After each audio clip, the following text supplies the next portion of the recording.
राज्यातल्या 2 विधानसभा पोटनिवडणुकांचे अर्ज भरण्याची मुदत संपली आहे. सगळ्या राज्याचं लक्ष लागलेली बारामतीची पोटनिवडणूक बिनविरोध करण्याचे महायुतीचे प्रयत्न फसल्याचं दिसतंय. सुनेत्रा पवारांच्या विरोधात काँग्रेसनं उमेदवार दिलाय. शिवाय अनेक अपक्षही मैदानात आहेत. त्याचवेळी राष्ट्रवादीचे ज्येष्ठ नेते शरद पवारांनीही निवडणूक बिनविरोध होणं गरजेचं नसल्याचं सांगत एका अर्थी काँग्रेसची बाजू उचलून धरली आहे. सुनेत्रा पवारांच्या सहकाऱ्यांना मात्र काँग्रेसची समजूत घालण्याची अजूनही अपेक्षा आहे. बारामतीमध्ये आज दिवसभरात काय घडलं बघूया, त्यावरचा हा स्पेशल रिपोर्ट.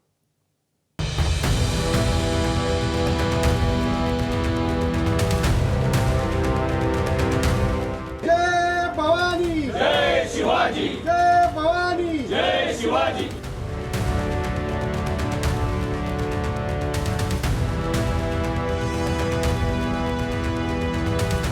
राज्याच्या पहिल्या महिला उपमुख्यमंत्री सुनेत्रा पवार विधानसभा प्रवेशाची पहिली पायरी चढल्यात. पवार कुटुंबियांच्या पारंपरिक बारामती मतदारसंघातून त्यांनी आपला उमेदवारी अर्ज दाखल केला. अजितदादांच्या अपघाती निधनामुळे होत असलेली ही पोटनिवडणूक राष्ट्रवादीचे नेते, कार्यकर्ते आणि बारामतीकरांसाठी भावनिक झाली आहे. अर्ज दाखल करण्यापूर्वी झालेल्या सभेत सुनेत्रा पवार अजितदादांच्या आठवणीनं भावूक झाल्या. दादांसाठी बारामती म्हणजे आईसारखी होती.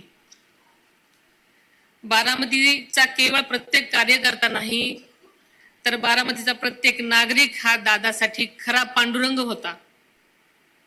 बारामतीकरांची सेवा म्हणजेच पांडुरंगाची सेवा, हाच दादांचा विश्वास आणि आधार होता. बारामती म्हणजे दादांचा श्वास होता. म्हणूनच त्यांचा अखेरचा श्वास देखील बारामतीच्या मातीतच विसावला. अर्ज दाखल करताना राष्ट्रवादीच्या तमाम बड्या नेत्यांसह उपमुख्यमंत्री एकनाथ शिंदे आणि भाजपकडून महसूल मंत्री चंद्रशेखर बावनकुळे हजर होते. देशभरातल्या विधानसभा निवडणुकांच्या सर्वात मोठ्या विजयाचा विक्रम बारामतीत मोडेल असा विश्वास राष्ट्रवादीचे प्रदेशाध्यक्ष सुनील तटकरे आणि महसूल मंत्री बावनकुळे यांनी व्यक्त केला. निवडणूक बिनविरोध व्हावी, आणि जर काही निवडणूक बिनविरोध होणारच नसेल तर शपथ सांगतो, 52 सालापासून डॉक्टर बाबासाहेब आंबेडकरांनी संसदीय लोकशाही प्रणाली व्यवस्था या देशाला दिले. आजवर देशामध्ये कुठल्याही विधानसभेच्या निवडणुकीमध्ये जो कोण उमेदवार विजय झाला असेल सर्वाधिक मताने, त्याच्यापेक्षा जास्त विक्रमी मताने बहिणींना निवडून आणायचं, अशा पद्धतीचा संकल्प आपण सर्वांनी मिळून करावा, ही दादांना भावपूर्ण श्रद्धांजली या ठिकाणी व्यक्त करतो. महाराष्ट्राची जनता हे आव्हान करताय काँग्रेसला की या ठिकाणी तुम्ही निवडणूक लढू नका. तुम्ही जर निवडणूक लढलात तर महाराष्ट्राच्या इतिहासामध्ये तुमचा जेवढा दारुण पराभव आतापर्यंत झाला नाही, तेवढा दारुण पराभव बारामतीकर करतील. खऱ्या अर्थाने मला या ठिकाणी आपल्याला या ठिकाणी चॅलेंज करायचं आहे काँग्रेसच्या नेत्यांना. तटकरे आणि बावनकुळेंनी अशी विक्रमाची भाषा करण्याचं कारण ठरली आहे काँग्रेस. राष्ट्रवादी काँग्रेसच्या नेत्यांसह महायुती आणि अगदी महाविकास आघाडीच्या नेत्यांनी आवाहन करूनही बारामतीमध्ये सुनेत्रा पवारांविरोधात निवडणूक लढण्यावर काँग्रेस ठाम राहिली आणि आकाश मोरे यांनी अर्जही भरला. आम्ही सक्षमपणे लढणार आहोत. आम्ही विजयासाठी लढणार आहोत. आम्ही लोकशाही वाचवण्यासाठी लढणार आहोत. पुरोगामित्व टिकण्यासाठी लढणार आहोत. हे भाजपच्या दुटप्पी धोरणावर आपला महाराष्ट्र समाज सुधाकरांमुळे ओळखत होता, आता बुवा बाजींमुळे ओळखतोय. म्हणून आम्ही युतीला विरोध आहे. आम्ही युतीचं जे काही कार्यपद्धती आहे त्याच्या विरोधात आम्ही बंड पुकारलेला आहे. फार चुकीचं अडचण आहे. त्यांनी दिलेला अधिकार आहे, त्याची फार चर्चा करण्याचं कारण नाही. आणि विंडोर द्या ही मागणी करण्याचं काही कारण नाही. लोकशाहीमध्ये निवडणूक तुम्हाला लढवायची असेल तर समोर सुद्धा कोण लढेल हे मान्य करूनच निवडणुकीत करायला. राष्ट्रवादीचे नेते काँग्रेसची अजूनही समजूत घालण्याचा प्रयत्न करणार का, याबाबत सध्या संभ्रम आहे. कारण पक्षाचे क्रमांक 2 आणि क्रमांक 3 चे नेते म्हणजे प्रफुल्ल पटेल आणि तटकरे हे काँग्रेसला विनंती करणार असल्याची भाषा करतायत. तर अजितदादांचे चिरंजीव खासदार पार्थ पवार यांनी मात्र काँग्रेसशी चर्चा करणार नसल्याचं स्पष्ट केलंय. एवढंच नव्हे तर बारामतीत निवडणूक लढणं हा महाराष्ट्र काँग्रेसचा डाऊनफॉल असल्याची टीकाही त्यांनी केली. प्रयत्न पण आहे आणि आमची विनंती पण राहील काँग्रेस पक्षाला की आपण या मोठ्या पार्श्वभूमीमध्ये आणि महाराष्ट्राची जे एक आजपर्यंतची जी एक प्रथा आहे, परंपरा आणि जे एक संस्कृती आहे, त्यामध्ये अशा जेव्हा त्यांचं आकस्मिक निधन होतं तर आपण बिनविरोध त्यांना निवडणुकीमध्ये मदत करतो त्यांच्या परिवाराला. त्याचप्रमाणे सुनेत्रा वहिनीला त्यांनी मदत करावी. काँग्रेसच्या नेत्यांशी बोलण्याचा अजूनही प्रयत्न मी आणि प्रफुल्लभाई करणार आहोत. त्यांना विनंती करू खरगेजींना की ज्या पार्श्वभूमीवरती निवडणूक होते आहे आणि दादांचं महाराष्ट्राचं योगदान लक्षामध्ये घेता हर्षवर्धन सपकाळ यांच्याशी काही बोलणं झालं होतं आपलं? नाही, शेवटी राष्ट्रीय अध्यक्षांशीच बोलावं लागेल. त्यांच्याशी स्वतः प्रफुल्लभाई आणि मी संपर्क करण्याचा प्रयत्न करतो.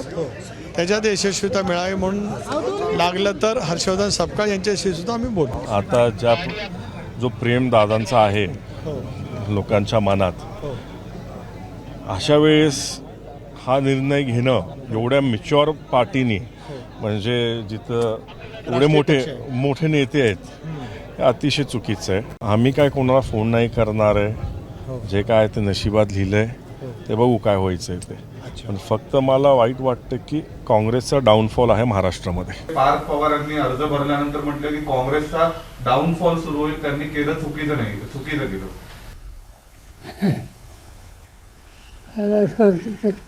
राजकारणामध्ये महत्त्वाचे लढण्याचं शेतन करायला एक प्रकारची परिपक्वता लागते.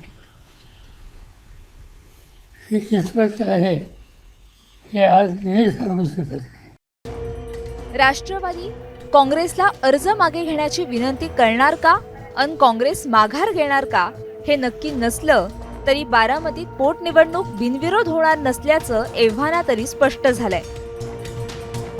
काँग्रेसखेरीज एकाही मोठ्या पक्षानं अर्ज दाखल केला नसला तरी अपक्ष उमेदवार रिंगणात आहेत. निवडणूक उमेदवारी फेम अभिजित बिचुकले यांच्यासह करुणा मुंडेंनीही बारामतीतून आपला अर्ज भरलाय. तो बिनविरोध होऊ नये आणि लोकशाही कुठेतरी वाचवायचा आहे मला. त्याच्यासाठी मी आज मुंबईमधून इथे फॉर्म भरण्यासाठी आलेली आहे. फक्त लोकशाही वाचवण्यासाठी तुम्ही या ठिकाणी आलेलात का दुसरं काही कारण आहे? दुसरं तो काही कारण नाही आहे. आज धन्या मुंडे पण होता इकडे, तो त्यांना पण मला दाखवायचा आहे. आणि धन्या मुंडे वहिनीसोबत उभे राहणार आहे की बायकोसोबत हे पण मला बघायचं आहे. त्याच्यासाठी मी आलेली आहे. खूप काही विकास झालेला आहे. तो हे सगळे खूप मुद्दे आहे.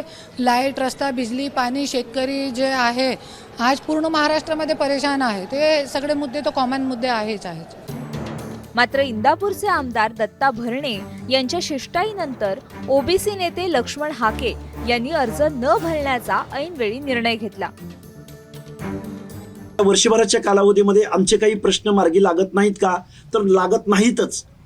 हे सगळं जरी मान्य असलं आणि ही आमची भूमिका, आमच्या चळवळीची भूमिका आम्ही इथून पुढे कंटिन्यू करणार आहोत का, तर करणार आहोतच. ह्या सगळ्या गोष्टी जरी असल्या तरी ह्या वरिष्ठ मंडळींनी मला कॉल तर केलेच होते. पण सुनेत्राताईंचा ज्यावेळी मला फोन आला त्यावेळी मी ठरवलं, नाही, एवढी सगळी लोक जर आपल्याला कॉल करत असतील तर आपण या गोष्टीचा विचार केला पाहिजे. सुनेत्रा पवारांचा अर्ज भरताना बारामतीचं वातावरण भावूक झालं असताना एका बॅनरनं बारामतीकरांचं लक्ष वेधून घेतलं. प्रशासकीय भवनाच्या कंपाऊंडवरती हा लागलेला फलक सर्वांचं लक्ष वेधून घेतोय. अजितदादांचे फक्त नाव पुरेसं आहे, घातकी तटकरे पटेलची गरज नाही. आणि खाली लिहिलं आहे समस्त दादा प्रेमी. हा फलक कुणी लावला हे मात्र अद्याप समजू शकलं नसलं तरी मात्र सकाळी फिरायला येणाऱ्या लोकांचं लक्ष या ठिकाणी गेलं आणि तेव्हापासून हा जो बोर्ड आहे तो चर्चेत आहे. अजितदादांच्या आठवणीनं पाणावलेले डोळे, काँग्रेसच्या उमेदवारीमुळे धुसफूस अन विक्रमी मताधिक्याच्या आणाभाका, या सगळ्यात शासकीय भवनाबाहेर असलेला हा फलकही दिवसभर बारामतीत चर्चेचा विषय राहिला. अर्थात पटेल तटकरेंवर बारामतीकरांची ही खरंच नाराजी आहे की कुणाचा खोडसाळपणा हे स्पष्ट नाही. जयदीप भगतसह मंदार गोंजारी, एबीपी माझा, बारामती. तर बारामतीच्या पोटनिवडणुकीवरून मवियामध्ये सुरू असलेला वाद कमी होता म्हणून की काय, आणखी एका मुद्द्यावरून काँग्रेस आणि ठाकरेंच्या शिवसेनेमध्ये आरोप प्रत्यारोपांना ऊत आलाय. विषय आहे आगामी विधान परिषद निवडणुकांचा. या निवडणुकीमध्ये काँग्रेसनं राष्ट्रीय पक्ष म्हणून मोठेपणा दाखवावा अशी अपेक्षा सामनाच्या अग्रलेखातून व्यक्त करण्यात आली. मात्र ही अपेक्षा व्यक्त करताना काँग्रेसला एका मुद्द्यावरून डिवचण्यात आलंय. त्यामुळे आक्रमक काँग्रेसनंही पलटवार केलाय. पाहूया नेमकं काय घडलंय या स्पेशल रिपोर्टमधून. दिल्लीमध्ये जर उद्या राहुल गांधी प्रधानमंत्री होणार असतील तर आम्ही नाही सांगणार की आम्हाला प्रधानमंत्री करा म्हणून शिवसेनेचा, किंवा शरद पवारांचा पक्ष नाही सांगणार जाऊन की आमच्या पक्षाचा प्रधानमंत्री करा, किंवा अखिलेश यादवांचा पक्ष सांगणार नाही की आमचा प्रधानमंत्री करा, किंवा ममता बॅनर्जी सांगणार. जास्तच काँग्रेसला बदनाम करण्याचा प्रयत्न आणि आमच्या हायकमांडला त्या पद्धतीचा बदनाम करण्याचा प्रयत्न झाला तर मग ही घटना मी सगळं त्या जनतेच्या समोर आणायची वेळ त्यांनी आणू नये एवढं माझं त्यांना संकेत आहे. राजकीय पक्षाचे प्रवक्ते म्हणून इतर नेत्यांकडे, इतर पक्षांकडे बोट दाखवण्याची सवय, यात 4 बोटं आपल्याकडे वळलेली आहेत, याचाच विसर त्याला पडतो. ठाकरेंची शिवसेना आणि काँग्रेस यांच्यात असं कोल्ड वॉर सुरू झालंय. या वॉरची मूळ कारणं 2 आहेत. पहिलं म्हणजे नुकतीच पार पडलेली राज्यसभेची निवडणूक आणि तोंडावर आलेली विधान परिषदेची निवडणूक. आणि हे कोल्ड वॉर सुरू होण्याचं तात्कालिक कारण ठरलंय ते सामना या मुखपत्रात छापून आलेला अग्रलेख. या अग्रलेखातून ठाकरेंच्या शिवसेनेनं काँग्रेसला 4 समजुतीचे शब्द सांगण्याचा प्रयत्न केलाय. काँग्रेसला राष्ट्रीय पक्ष असल्याची आठवण करून देत राज्यसभा किंवा विधान परिषदेच्या एखाद्या जागेसाठी अडून बसणं योग्य नाही असा सल्ला दिलाय. आता दिल्लीमध्ये जर उद्या राहुल गांधी प्रधानमंत्री होणार असतील तर आम्ही नाही सांगणार की आम्हाला प्रधानमंत्री करा म्हणून शिवसेनेचा, किंवा शरद पवारांचा पक्ष नाही सांगणार जाऊन की आमच्या पक्षाचा प्रधानमंत्री करा. आम्ही म्हणणार काँग्रेसचा प्रधानमंत्री करा. राज्यातल्या प्रादेशिक पक्षांची आघाडी म्हणजे इंडिया ब्लॉक आहे. माननीय उद्धव ठाकरे यांनी अनेक व्यासपीठावरती हा मुद्दा मांडलेला आहे. इतकंच नव्हे तर दिल्लीच्या हायकमांडचे सुद्धा या विषयावर त्याने अनेकदा आपलं मत व्यक्त केलेलं आहे. त्याच्यामुळे आता ह्याच्यावरती मी इथे उभं राहून बोलण्यात अर्थ नाही. मी लिहिलं आहे, आम्ही लिहिलेलं आहे, भूमिका आहे. आम्ही काँग्रेसला समजून सांगत आहोत. ठाकरेंची शिवसेना काँग्रेसला सल्ला का देते हे समजून घेतलं पाहिजे. राज्यसभेच्या निवडणुकीवेळी शेवटच्या क्षणी काँग्रेस हायकमांडनं शरद पवार यांच्या उमेदवारीला पाठिंबा दर्शवला आणि त्यामुळे सर्वाधिक उमेदवार किंवा सर्वाधिक आमदार असून सुद्धा ठाकरेंच्या शिवसेनेला राज्यसभेच्या जागेवर पाणी सोडावं लागलं. पण पुढे जाऊन जर आपण पाहिलं तर विधान परिषदेला जो कोणी उमेदवार ठाकरेंची शिवसेना देईल त्याला आपल्या पक्षाचा पाठिंबा असेल अशी भूमिका शरद पवार यांच्या राष्ट्रवादीने मांडली. यावर आता काँग्रेसच्या प्रदेशाध्यक्ष हर्षवर्धन सकपाळ यांनी भूमिका मांडलेली. आमचेही 16 आमदार आहेत आणि त्यामुळे आमचाही विचार व्हायला हवा अशी भूमिका काँग्रेसच्या प्रदेशाध्यक्ष हर्षवर्धन सकपाळ यांनी मांडलेली. थोडक्यात असं म्हटलं जातंय की राज्यसभेची जागा गमावल्यानंतर आता ठाकरेंची शिवसेना विधान परिषदेच्या जागेसाठी प्रयत्न करताना पाहायला मिळते आणि त्यामुळेच काँग्रेस हा राष्ट्रीय पक्ष असल्याची आठवण करून देत त्यांनी मोठेपणा दाखवत आम्हाला पाठिंबा द्यावा असा एकंदरीत सल्ला जो आहे तो सामनातून देण्यात आलेला आहे. आता एवढाच सल्ला देऊन हा अग्रलेख संपला असता तर तो सामनाचा अग्रलेख असला. काँग्रेसला त्यांच्या राष्ट्रीय पक्ष असण्याची जाणीव करून देताना या अग्रलेखानं काही जुन्या जखमांवरची खपली काढण्याचा प्रयत्न केला. काँग्रेसचा इगो दुखावणारे या अग्रलेखात छापलेले शब्द काय आहेत बघा. विधानसभेचं अध्यक्षपद त्यांनी कोणाशीही विचारविनिमय न करता सोडलं. तो एक निर्णय मविया सरकारला तडे देणारा ठरला. त्यानंतर विधानसभा अध्यक्षपदाची निवडणूक राज्यपालांनी होऊच दिली नाही. मेहनतीनं आणलेल्या सरकारचं सगळंच मुसळ केरात गेलं. आज महाराष्ट्रात असलेल्या अराजकाचं मूळ या राजीनाम्यात आहे. सामनातले हे शब्द वाचून तत्कालीन विधानसभा अध्यक्ष नाना पटोले इतके संतप्त झाले की त्यांनी थेट ठाकरेंच्या शिवसेनेला एक्सपोज करण्याचा इशारा दिला. 1 वर्ष काँग्रेस पक्षाचा अध्यक्ष न होऊ देणं, कोणाच्या दबावाखाली त्या नेते जे आहेत सेनेचे असतील, राष्ट्रवादीचे असतील, कोणाच्या दबावाखाली काँग्रेसचा अध्यक्ष होऊ दिला नाही याचं उत्तर पहिलं त्यांनी दिलं पाहिजे.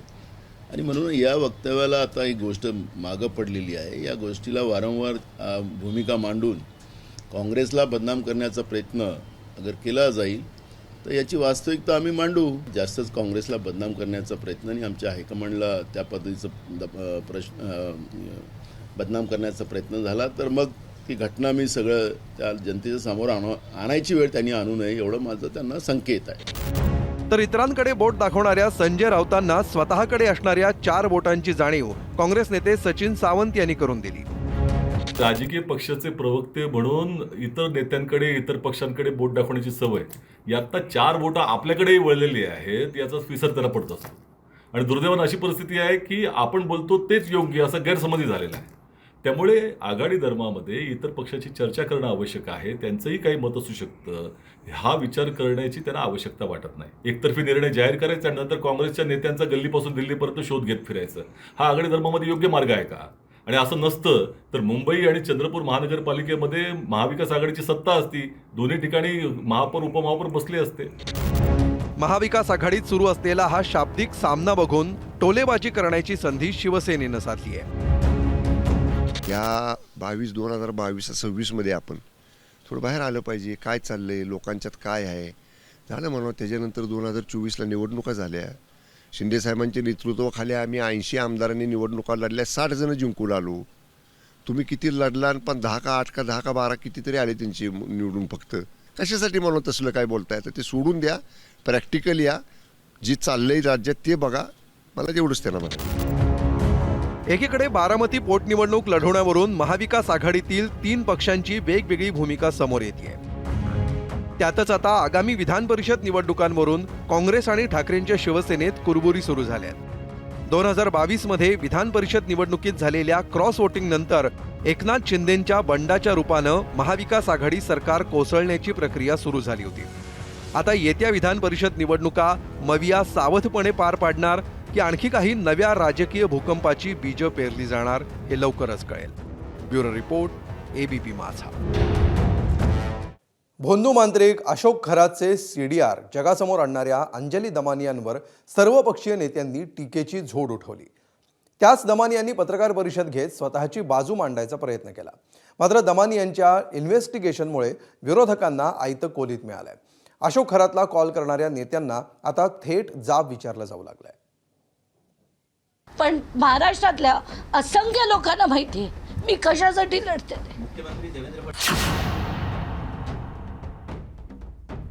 एकच मिनिट द्या.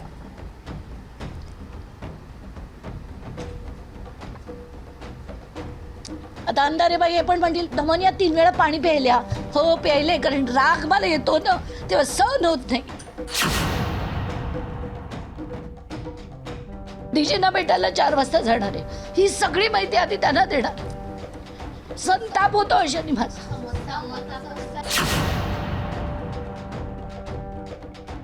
दमनियाबाई अमुक, दमनियाबाई तमुक, दमनियाबाई तुम्ही हे नाही केलं, दमनियाबाई तुम्ही ते नाही केलं. खड्ड्यात जाऊ दे तुमचे सगळे विचार. तुमच्या खिशात ठेवा.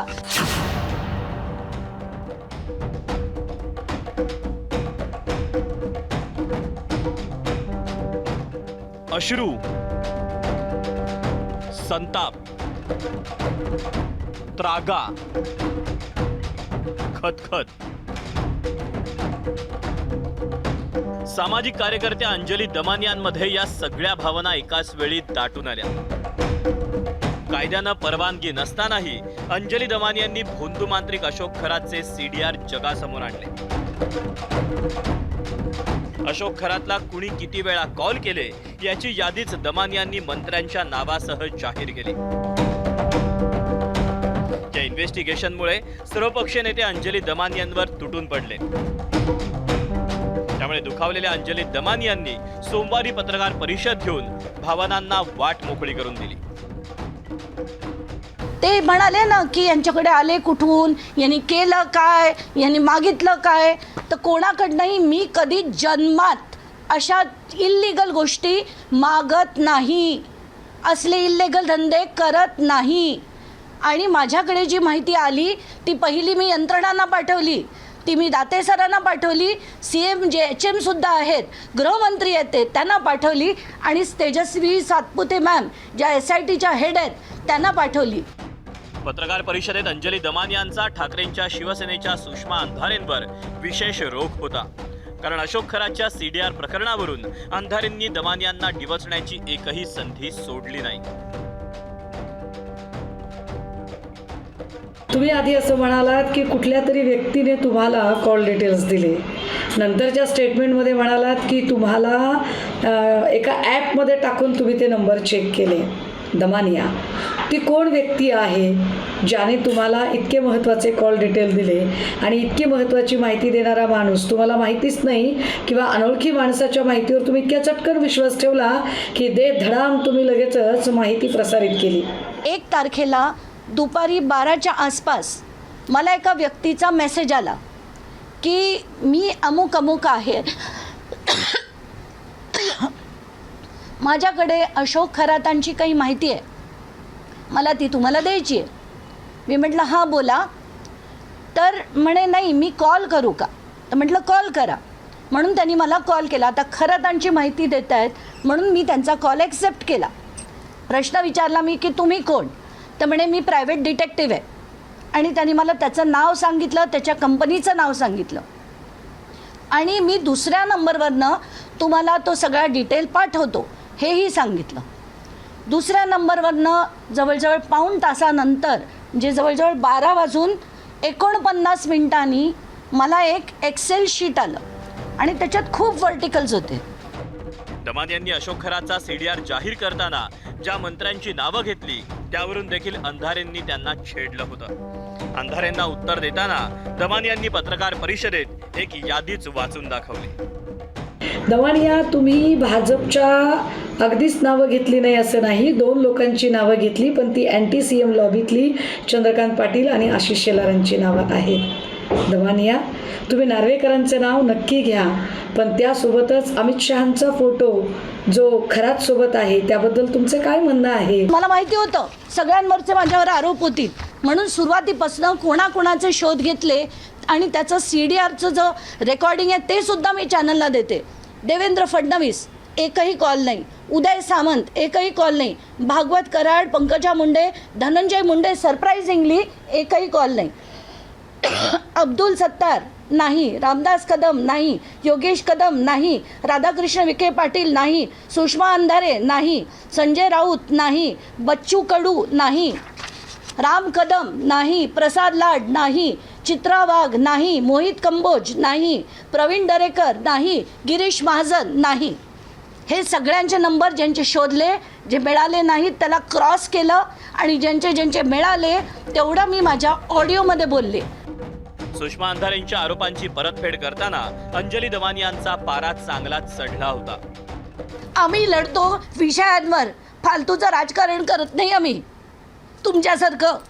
मग काल बोलताना मी सिलेक्टिव्ह, तर मग मिलिंद नार्वेकरांचा नंबर आला, 8 कॉल आले, मागितले तुम्ही, मागणी केलीत त्यांच्या चौकशीची. काय बोलता तुम्ही अंधारेबाई? आणि जेव्हा बघावा तुमचा विषय काय, लढायचे कोणाविरुद्ध? खरातांविरुद्ध. मी नुसतं माझ्याकडे आलेली माहिती दिली तर लगेच वरखाली व्हायला लागल्या. अशोक खरातच्या CDR वरून अंजली दमानियांना आरोपींच्या पिंजऱ्यात उभा करणाऱ्या सुषमा अंधारेंनी आता त्याच CDR वर बोट ठेवत उपमुख्यमंत्री एकनाथ शिंदे आणि त्यांच्या सहकारी नेत्यांच्या दिशेनं बाण सोडायला सुरुवात केली. त्याने CDR काढले त्याची तर चौकशी झालीच पाहिजे की त्याला CDR कसे मिळाले. पण ज्याचे CDR निघालेत, कारण ज्या अर्थी दमानिया इतक्या वेळा म्हणतात त्या अर्थी दमानियांचं म्हणणं त्याच्यात काही तथ्य असेल. तथ्य नसेल तर दमानियांवर कारवाई होईल, पण तथ्य असेल तर ते दुर्लक्षित करण्यासारखं नाही. त्यामुळे एकनाथ शिंदेंची चौकशी SIT करणार आहे का? दीपक लोंढे हा खराचा अत्यंत निकटवर्तीय आणि तितकाच निकटवर्तीय दीपक केसरकर यांचा. दीपक केसरकरांनी कितीही नाही म्हटलं तरी दीपक केसरकर हे या सगळ्या अनेक कड्यांमधली एक महत्त्वाची कडी आहेत. दीपक केसरकर पळ काढू शकत नाहीत. अंजली दमानियांनी जगासमोर आणलेल्या CDR मुळे विरोधकांना पुन्हा एकदा अशोक खरातच्या राजकीय भक्तांकडे मोर्चा वळवण्याची संधी मिळाली. चाकणकरांना समन्स आलं असं साधारणतः 8 दिवसांपूर्वी कळलं. त्याच्या पुढचे 3 दिवस चाकणकरांनी सोयीस्कर मौन बाळगलं. 3 दिवसानंतर चाकणकरांना अचानक कंठ फुटला आणि त्या म्हणाल्या की असं समन्स मला आलंच नव्हतं. याचा अर्थ आम्ही काय काढायचा? चाकणकर SITला बोटावर नाचवतायत का? महिलांच्या लैंगिक शोषण प्रकरणी तुरुंगाची हवा खात असलेल्या अशोक खरातचे अनेक काळे कारनामे उजेडात आले.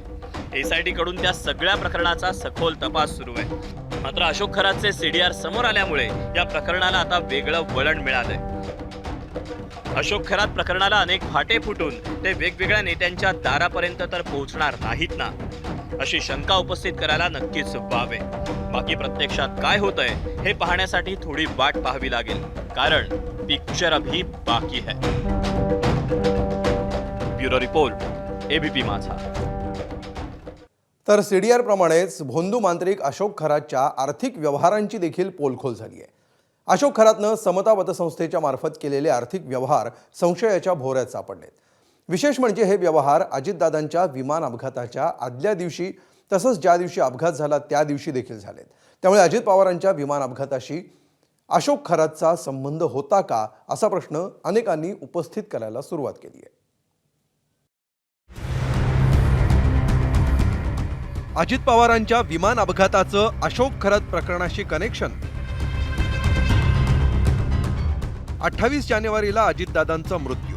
27 ते 31 जानेवारी दरम्यान कुणी आणि कितीचे व्यवहार केले? विमान अपघात प्रकरणातही अशोक खरातची चौकशी होणार? हे प्रश्न उपस्थित करण्यामागचं कारण म्हणजे सामाजिक कार्यकर्त्या अंजली दमानी यांनी केलेले आरोप आणि त्या आरोपांवर बोट ठेवत आमदार रोहित पवारांनी लावलेला तर्क. भोंदू मांत्रिक अशोक खरातचा CDR लीक करणाऱ्या अंजली दमानी यांनी समता पतसंस्थेकडून अशोक खरातला आलेल्या मेसेजचा डेटा देखील जगासमोर आणलाय. 27 ते 31 जानेवारी दरम्यान समता पतसंस्थेकडून अशोक खरातला पाठवण्यात आलेल्या मेसेजमुळं एक नवं गूढ जन्माला आलंय. अशोक खरातनं 5 दिवसात एवढे व्यवहार कोणासोबत आणि कशासाठी केले हा प्रश्न तुर्तास अनुत्तरित आहे. 27 जानेवारी म्हणजे अजित पवारां गेल्याच्या त्यांचा अपघात झाल्याच्या 1 दिवस आधी 17 SMS होते समताचे. 28 जानेवारी ज्या दिवशी अपघात घडला त्या दिवशीचे 19 मेसेज आहेत. 29 जानेवारी त्याच्यात 10 मेसेजेस आहेत. 30 जानेवारी 8 मेसेजेस आहेत. 31 जानेवारी 8 मेसेजेस आहेत. हे दिवसाचे आहेत. जेवढे कधी महिन्याचे पण नाही यायचे तेवढे एक दिवसात समताकडनं मेसेजेस आलेले आहेत. हे SIT कडे मी देऊन याची पूर्ण चौकशी व्हावी ही मागणी मी करणार आहे. अजित पवारांच्या विमान अपघात प्रकरणी पत्रकार परिषदा आणि गल्ली ते दिल्ली नेत्यांच्या गाठीभेटींचा सपाटा लावणाऱ्या रोहित पवारांनी काही शंका उपस्थित केल्यात. अजितदादांच्या अपघाताच्या 1 दिवस आधी, अपघाताच्या दिवशी आणि अपघाताच्या दुसऱ्या दिवशी समता पतसंस्थेत भोंदू खरातचे मोठे आर्थिक व्यवहार झाल्याची माहिती दमानी यांनी दिली आहे. आधी अजितदादांच्या घराबाहेर झालेला जादूटोणा आणि आता अंजली दमानिया यांनी दिलेली माहिती. भोंदू खरातचा VSR कंपनीच्या विमानांमधून अनेकदा झालेला प्रवास आणि त्याचे अनुयायी हे सगळं बघता अजितदादांच्या अपघाताशी खरातचा काही संबंध आहे का या संदर्भातला संशय अधिक गडद होतोय. अजितदादांच्या घातपातासंदर्भात चौकशी करताना CIDनं खरात आणि त्याच्याशी संबंधित लोकांचा देखील तपास करायला हवा. अशोक खरात प्रकरणामुळे समता पतसंस्थेचे व्यवहार संशयाच्या भोवऱ्यात सापडले. समता पतसंस्थेत बनावट खाती उघडल्याप्रकरणी अशोक खरातवर आणखी एक गुन्हा दाखल करण्यात आलाय. संस्थापकांनी सुरुवातीला समता पतसंस्थेवर लावण्यात आलेले आरोप फेटाळले होते. मात्र आता पतसंस्थेच्या व्यवस्थापकावर देखील गुन्हा नोंदवण्यात आलाय. मी आता आहे राहता पोलीस ठाण्यात. याच राहता पोलीस ठाण्यात काल मुंबई येथील व्यावसायिक दिनेश परब यांच्या फिर्यादीनंतर राहता पोलीस ठाण्यात अशोक खरातसह समता पतसंस्थेच्या व्यवस्थापकावर देखील गुन्हा दाखल करण्यात आला आहे.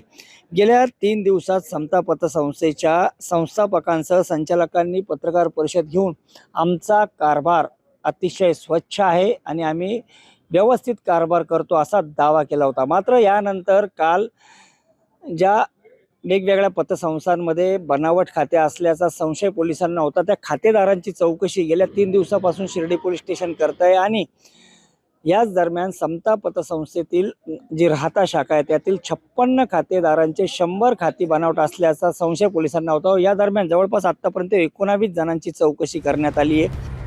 आधी महिलांच्या लैंगिक शोषणाचं प्रकरण, मग भक्तांची आर्थिक फसवणूक, त्यानंतर राजकीय भक्त आणि त्यांच्या वादाची किनार, आणि आता अजित पवारांच्या विमान अपघाताशी संबंध असल्याचा संशय. अशोक खरात प्रकरणाची व्याप्ती दिवसेंदिवस वाढत चालली आहे आणि ही व्याप्ती जेवढी वाढेल तेवढी बडी धेंड या प्रकरणाच्या परिघाशी जोडली जातील. या घडीला महाराष्ट्राला सर्वात जास्त उत्सुकता कशाची असेल तर ती बुवाच्या नादाला लागण्याचे परिणाम कुणाकुणाला भोगावे लागणार याची. ब्युरो रिपोर्ट, ABP माझा, मुंबई. तर राहुरी विधानसभा पोटनिवडणुकीमध्ये उमेदवारी अर्ज दाखल करण्याच्या शेवटच्या दिवशी चांगलाच ड्रामा झाला. शरद पवारांचे राष्ट्रवादीचे बडे नेते प्राजक्त तनपुरेंनी शेवटपर्यंत ताणून घेतलेली माघार आणि त्यामुळे पक्षाची धावपळ यामुळे अनेकांच्या भोवया उंचावल्या गेल्या. भाजप नेत्यांची चर्चा केल्यानंतर तनपुरेंनी उमेदवारी अर्ज न भरण्याचा निर्णय घेतला. नेमकं काय घडलं बघूया. राहुरी विधानसभा पोटनिवडणुकीत नवा ट्विस्ट.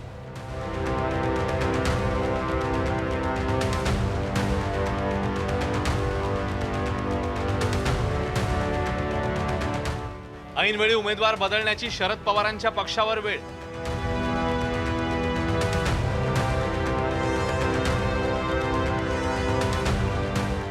प्रश्न मार्गी लावण्याच्या आश्वासनानंतर प्राजक्त तनपुरेंची माघार.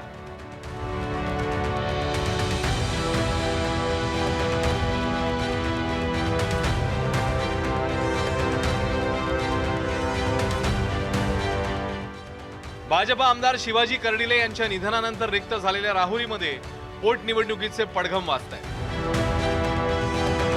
तिथूनच भाजपने शिवाजी कर्डिलेंचे पुत्र अक्षय यांना तिकीट दिले. अर्ज दाखल करण्याच्या शेवटच्या दिवशी अक्षय यांनी आपला उमेदवारी अर्ज दाखल केलाय. मात्र खरा ड्रामा रंगला तो विरोधी पक्षात. महाविकास आघाडीत ही जागा शरद पवारांच्या राष्ट्रवादीची आहे. अक्षय कर्डिलेंना लढत देण्याची क्षमता असलेले माजी मंत्री प्राजक्त तनपुरे यांच्या उमेदवारीसाठी पक्ष प्रयत्नशील होता. त्यांच्या कार्यकर्त्यांनी रविवारी घराबाहेर जमून निवडणूक लढवण्याचा आग्रह धरला होता. यानंतर निवडणूक लढायची की नाही याचा निर्णय खरं तर स्वपक्षीय नेते, पदाधिकारी, कार्यकर्त्यांशी बोलून घ्यायला हवा.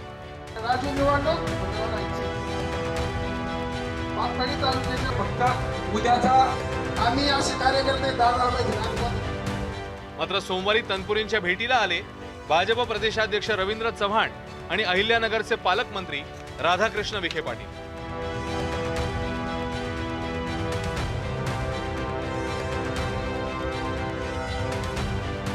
आम्ही सर्वजण त्यांच्या बरोबर आहोत आणि ते जे म्हणतील किंवा ज्या पद्धतीने ते या सगळ्या विकासात्मक कामाचं बद्दल विचार करतील, महायुतीचं पूर्ण सरकार हे त्यांच्या या सगळ्या मागण्याबद्दल सकारात्मक राहील. आपणही आम्हाला या सगळ्या कठीण काळामध्ये, कठीण काळ मी यासाठी सांगेन कारण कर्डिले शिवाजीरावांचा मुलगा या निवडणुकीला उभा आहे, त्यामुळे तुम्ही आम्हाला सहकार्य करावं. राहुरीची निवडणूक बिनविरोध करण्याच्या दृष्टीने ही भेट झाल्याचं सांगितलं गेलं.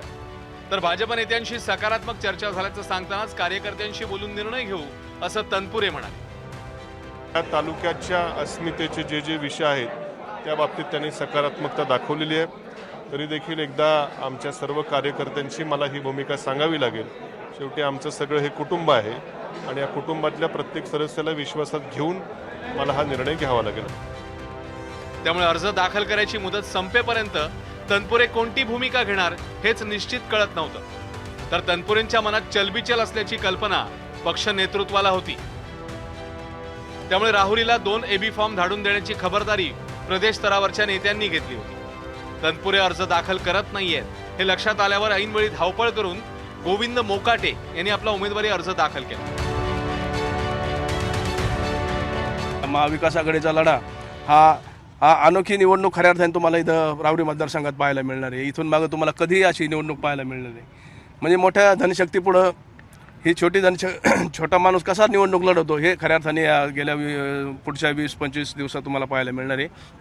इथं राहुरी मतदारसंघामध्ये महाविकास आघाडीचा उमेदवार गोविंद मोकाटे हा निवडून येत असतो आणि सगळ्या जनतेचे मला आशीर्वाद देते. खऱ्या अर्थाने आशीर्वादाला यश आलं आणि आज मला पवारसाहेबांनी माझ्यावर विश्वास दाखवला. मी आज उमेदवारी अर्ज दाखल केला. विशेष म्हणजे उमेदवारी अर्ज दाखल करत नसल्याची कोणतीही घोषणा तनपुरेंनी केली नाही. पत्रकारांशी संवाद न साधता ते घाईघाईने मुंबईत जायला रवाना झाले. निवडणूक लढण्याचा आग्रह धरणाऱ्या कार्यकर्त्यांपुढे केवळ एका पत्रकातून तनपुरेंनी आपली भूमिका मांडली. तालुक्याचे वर्षानुवर्ष प्रलंबित असलेले प्रश्न सोडवण्यासाठी पोटनिवडणुकीकडे पाहत होतो. मात्र भाजप प्रदेशाध्यक्ष आणि पालकमंत्र्यांनी भेट घेतली. तसंच मुख्यमंत्री देवेंद्र फडणवीस यांनीही पोटनिवडणूक न लढण्याची विनंती केली. राहुरीच्या प्रगतीसाठी केलेल्या मागण्यांना सकारात्मक प्रतिसाद देत त्या मान्य केल्या. त्यांच्या विनंतीचा मान राखून आणि शिवाजीराव कर्डिले यांना आदरांजली अर्पण करत पोटनिवडणूक न लढण्याचा निर्णय घेतल्याचं तनपुरेंनी आपल्या पत्रकात म्हटलं. एवढा ड्रामा झाल्यानंतर राहुरीच्या उमेदवारीवरून सारवासारव करण्याची वेळ पक्षावर आली. तनपुरेंना ही निवडणूक लढवायचीच नव्हती असा दावा प्रदेशाध्यक्ष शशिकांत शिंदेंनी केलाय. मी खरं सांगतो, त्यांनी वेटीस वगैरे धरलेलं नाही. त्यांची पहिल्यापासूनची निवडणूक न लढवण्याची इच्छा होती. कार्यकर्त्यांचा दबाव त्यांच्या वाढत होता. त्यामुळे कार्यकर्त्यांना विश्वासात घेऊन मी निवडणुकीच्या बाबतीमध्ये निर्णय घेतो अशा प्रकारचा त्यांनी निरोप दिला होता. शेवटी त्यांची मानसिकता नव्हती ही वस्तुस्थिती आहे. त्यामुळे त्यांनी माघार घेतले असेल. ते भाजपबरोबर ते बोलणे करायला गेलेले नव्हते. भाजपचे नेते त्यांच्याकडे गेले होते. तर दिल्लीत पत्रकारांशी संवाद साधताना पक्षाध्यक्ष शरद पवार यांनीही स्थानिक पातळीवर हा निर्णय झाल्याचं सांगितलंय. मला माझ्या पक्षाने सांगितलं की तनपुरेचे विरोध असेल किंवा कुणी मोकाच्या कार्यकर्ता त्याचे विरोध असेल आणि त्यांना असा वेळेस केलं तुम्ही निर्णय स्थानिक पातळीवर घ्या. सत्ताधाऱ्यांनी दिलेल्या विकासाच्या आश्वासनावर संपूर्ण विश्वास ठेवत आणि पक्ष नेतृत्वाला विश्वासात न घेता निवडणूक न लढणारे प्राजक्त तनपुरे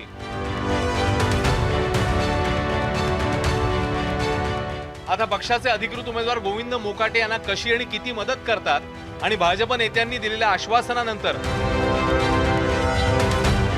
राहुरीकरांची किती स्वप्न पूर्ण करतात याची उत्सुकता आहे. राहुरीहून सुनील भोंगळसह ब्युरो रिपोर्ट, एबीपी माझा. रविवारी मुंबईच्या दिंडोशी परिसरामध्ये 2 गटात मोठा राडा झाला. धार्मिक रंग मिळाल्यानंतर त्या राड्यावरून जोरदार राजकारण सुरू झालंय. आरोपीच्या घराबाहेर सकाळीच मुंबई महापालिकेचा JCB दाखल झाला.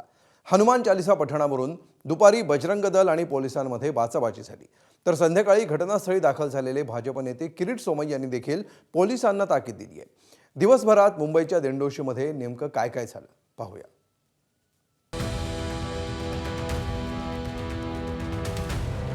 हा JCB आहे मुंबई महापालिकेचा. कारवाई सुरू आहे मुंबईच्या गोरेगाव मधल्या दिंडोशीतल्या संतोष नगर परिसरात. अनधिकृत बांधकाम पाडलं जात असलं तरी त्याला किनार आहे रविवारी झालेल्या राड्याची. संतोष नगर परिसरात रविवारी मरियम्मा देवीच्या शोभायात्रेवेळी 2 गटात राडा झाला. या 2 गटात झालेल्या वादामुळे इथला तणाव जो आहे तो वाढला गेला होता. या संपूर्ण वादात आणि राड्यामध्ये हिंदुत्ववादी संघटनेचे काही कार्यकर्ते जखमी झाले. या संपूर्ण प्रकारात आरोपीच्या घरावर तोडक कारवाई करण्याचा निर्णय महापालिकेने घेतला.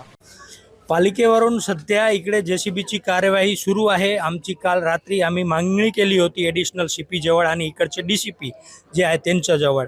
तो मागणीच्या एक मागणी आता आमची पूर्ण केली आहे. तरी पण आम्ही बघणार काय म्हणजे दाखवण्यासाठी जर कारवाई केली असेल तर परत आम्ही आंदोलन करू आणि परत रस्त्यावर उतरू. दुसरीकडे आक्रमक झालेल्या हिंदू संघटना देखील रस्त्यावर उतरल्या होत्या.